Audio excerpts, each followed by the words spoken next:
with justice and dignity. Thank you very much for joining us today. Now it is my pleasure to invite my esteemed brother and partner in this conference, Salam al-Marayati, President of the Muslim Public Affairs Council, to share his opening remarks. God bless you. Thank you.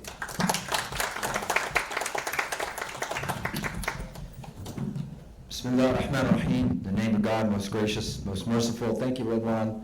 Thank you for leading us on one of the most important discussions that we as a community need to have on the issue of Islam and democracy and how we counter authoritarianism.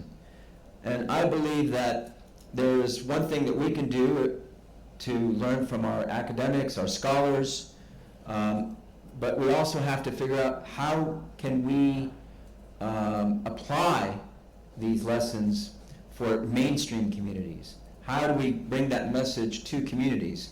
Because at the end of the day, what Islam is, in my opinion, is an inoculation against social disease that is encompassed in the Quran and the Sunnah of the Prophet Muhammad, peace and blessings be upon him.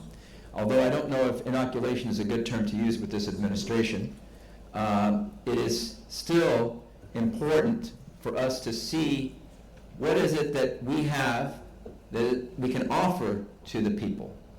And I believe that the most important document that we have that is not taught in our schools, that we are not nursed by growing up, is the Medina Constitution, or the Medina Charter.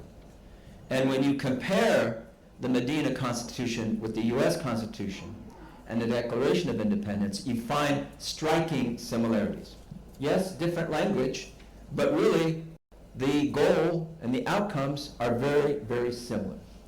And unless we have that integrated understanding of how we are in a mutual journey for freedom and democracy, then we will allow the others that use the clash of civilizations and that this is, or on the other side, they say, well, this is too westernized and too secularized and too Americanized and so on and so forth, as if we are trying to dilute our faith. No, we are trying to apply the faith. And the Quran, at the end of the day, is best used when it is applied, not weaponized.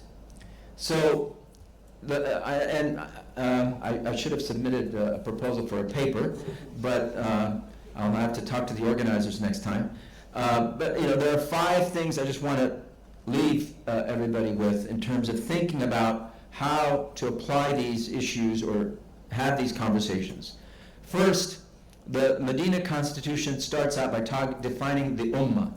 The Ummah is not just Muslims. It is people that want to be citizens of this new project called Medina, including non-Muslims, those who support the Prophet Muhammad as a leader of Medina.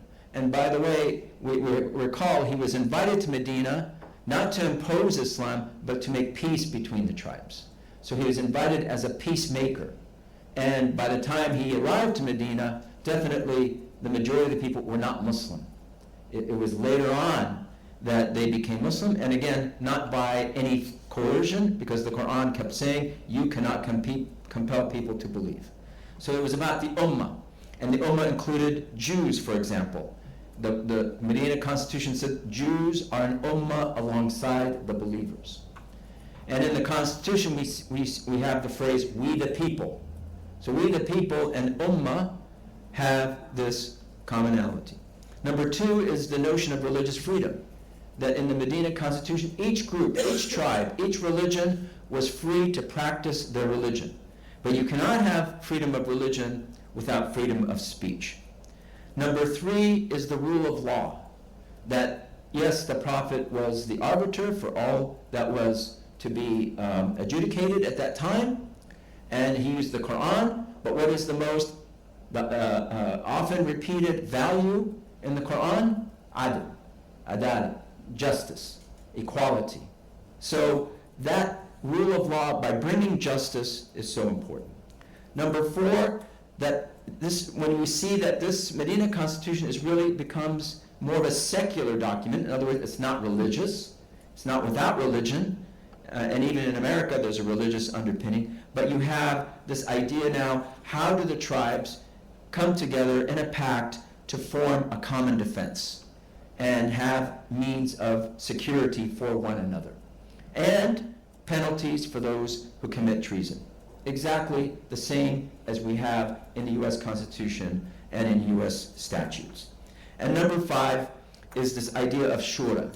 Shura meaning consultation as the social contract, and shura is probably very closely aligned here with the term democracy, which is the rule of the people. So this idea that, well, you know, what Muslims did was religious and what we have is secular, that division is not as distinct as you think it is. There is secularism with religious underpinning, i.e. our democracy here in America, and there is religious endeavors that actually have secular processes. And I would say that the Medina Constitution fits as something that has a secular process and definitely secular goals. So for us then, we have to think about 2 things after going over these 5 points. And I agree with Redwan that we are in a time of crisis and there are consequences. Number 1, the 2 points to leave you with is, how do Islamic governments and Islamic groups measure to the Medina Constitution? Unfortunately, very low, if not 0. And that is our responsibility to say, if you're invoking Islam to be your government or to be your group or to be how you are organizing and working, then we will measure you by these Islamic standards. We now have equity in what you're doing. If you want to say you're just a tribal group or an ethnic group, that's one thing. But once you take on this mandate in the name of Islam, then you should be measured by these Islamic standards. Unfortunately, then the second point, as we saw in Islamic history, dynasties which became very convenient in terms of ruling and governing eroded these values. And now we have tribalism back in place of the Ummah, and unfortunately the same is happening in Western societies and here in the United States, where we look to oligarchs and the wealthy and the wealthy tribes, so to speak, to take over our governance, and that should be our number 1 order of the day, is to demand that we retain and preserve democracy in the name of our religion and in the name of our country. Thank you.